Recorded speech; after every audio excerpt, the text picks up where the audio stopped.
Everything that you are and everything that you have is because of you. It's not because of anyone else, not because of your parents, not because of that girl that broke your heart, it's not because of that bully at school, it's not because of anyone, it's you. It's you. There's no one else to blame, it's you. If you're in a good place, you. Bad place, you. Everything is you. Exactly where you're going in life, all you. But the benefit of that is, because it's all you can change all that. I see a lot of guys get involved in this and like, it's okay for you, you're confident, like you didn't have my upbringing. And it's like, how long are you going to use that for? How long are you going to use that fucking excuse for? It drives me nuts when guys don't take responsibility for their own life. So, do you like yourself? You have to ask this question. If the question is no, then going out tonight is a complete waste of time. You need to go and fucking work on how you feel about yourself. If you don't like yourself, if you don't like your life, if you don't like your direction, if you don't like what you do for a job, whatever, you need to fucking go and work on that, because a lot of guys get into this as a substitute for dealing with that. Like they fucking hate themselves and like go pick up some girls, and it just doesn't end well.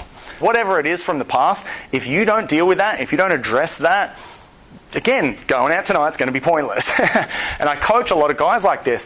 They've got issues from their upbringing that they refuse to deal with, and they're just trying to like meet a girl, just trying to meet a girl. I always bang on about having daily or weekly habits to help you. I can generally tell where someone's at in life by the amount of habits that they have in place. People that struggle with conversation the most are people who think that they are less than other people in general. Like if you see yourself on par with other people, when you're in talking to them, you're not going to care as much what they think of you. So it's the guys who always think that other people are better than them, or they think that they're not as good as other people. They're the guys that always struggle with conversation. Like the guys who are just like, I'm pretty cool in myself. Like I like myself. I like where I'm at.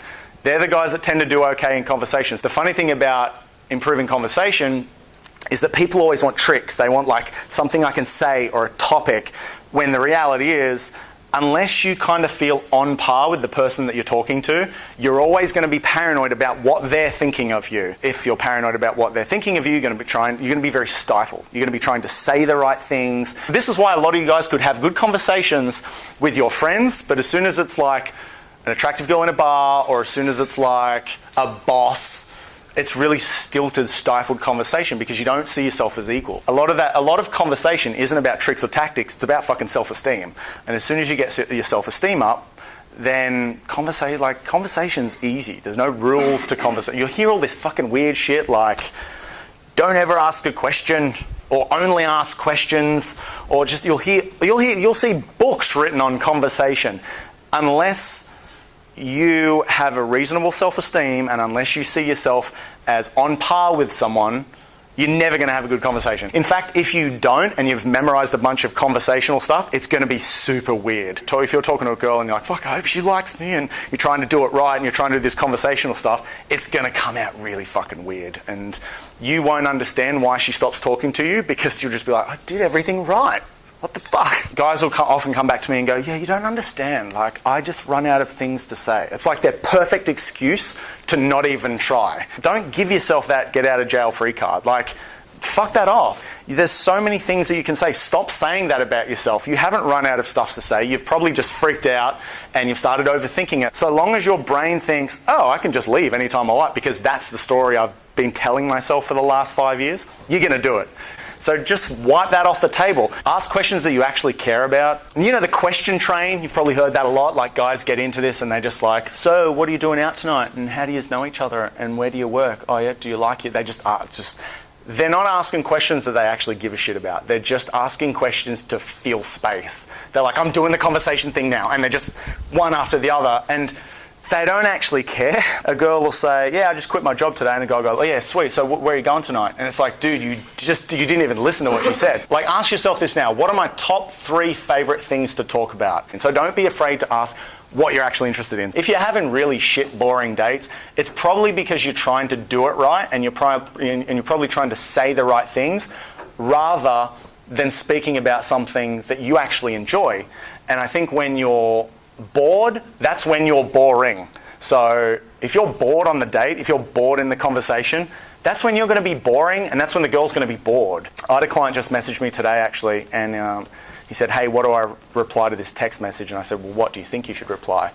And the girl said something like, hey, busy weekend ahead, just studying, What about you? His reply was like, cool, do you want to meet up through the week then? And I was like, oh, dude, if you send that, it's going nowhere, because she's basically just gone, you're not listening to me. And I said to him, like, do you know what she's studying? And he's like, no. I was like, he was in such a hurry to just get the date done.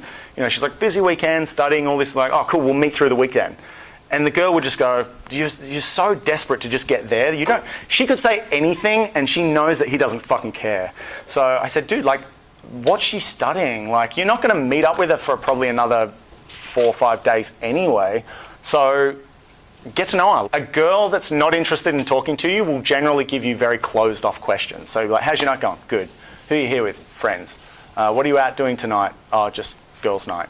They won't give you much. If she's not giving you much, just fuck off. Because a girl that's interested in talking to you will kind of help you out. She'll give you stuff to work with. But you've got to listen to it, you know. If she's kind of like, yeah, shit of a day, I'm a hairdresser, we came out for drinks. What have you got? You've got shit of a day, hairdresser, came out for drinks. So if after that, you just kind of go, oh, cool, where are you going tonight? She's going to go, you're an idiot, you don't get it. So you've got these three things to use there. And I think when women say men don't listen, that's what they mean.